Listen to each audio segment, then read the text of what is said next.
5 वर्षात चौथा नगराध्यक्ष। पालीत विकास नव्हे फक्त कुरघोड्या। पाली वाघोशी अमित गायकवाड। रायगड जिल्ह्यातील पाली नगरपंचायतीत पुन्हा एकदा राजकीय उलथापालथ होत असून अवघ्या 5 वर्षात चौथ्या नगराध्यक्षाची निवड होणार आहे। नगराध्यक्ष पदावर सतत होणारे बदल हे पालीच्या विकास कामासाठी घातक ठरले आहेत। पवित्र बल्लाळेश्वराच्या नगरीत नागरिकांना आजही अशुद्ध पाणी प्यावे लागत आहे। फिल्टर पाणी योजना कागदावरच धूळ खात पडली आहे, तर राजकारणी फक्त खुर्चीच्या कुरघोड्या करण्यात व्यस्त असल्याची तीव्र नाराजी व्यक्त केली जात आहे। नगराध्यक्ष निवडणुकीसाठी रंगले राजकारण।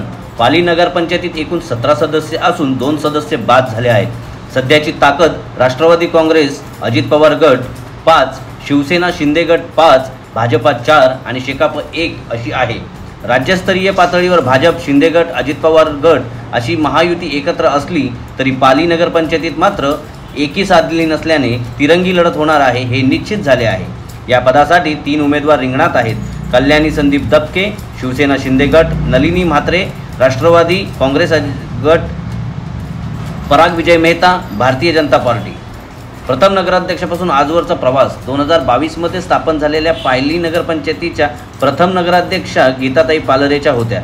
त्यांच्या राजीनाम्यानंतर प्रणाली शेळके नगराध्यक्ष झाल्या, मात्र त्यांच्यावर पक्षांतर्गत कारवाई झाली म्हणून भाजपचेच प्रभारी म्हणून आरिफ मणियार यांची नियुक्ती झाली आणि आता 10 सप्टेंबर रोजी विशेष सभेत चौथ्या नगराध्यक्षाची विशेष निवड होणार आहे।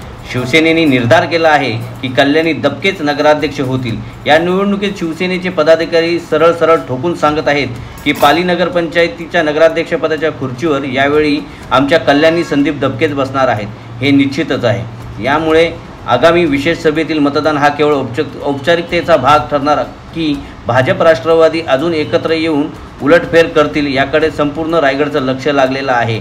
एकमेव सदस्य असलेल्या शेका पक्षाच्या सदस्याचा मात्र या वेळेला पडगा जड झालेला असून ते जिकडे फिरतील तिकडे राजकीय हवा जाऊ शकते असा एकंदरीत विषय आहे।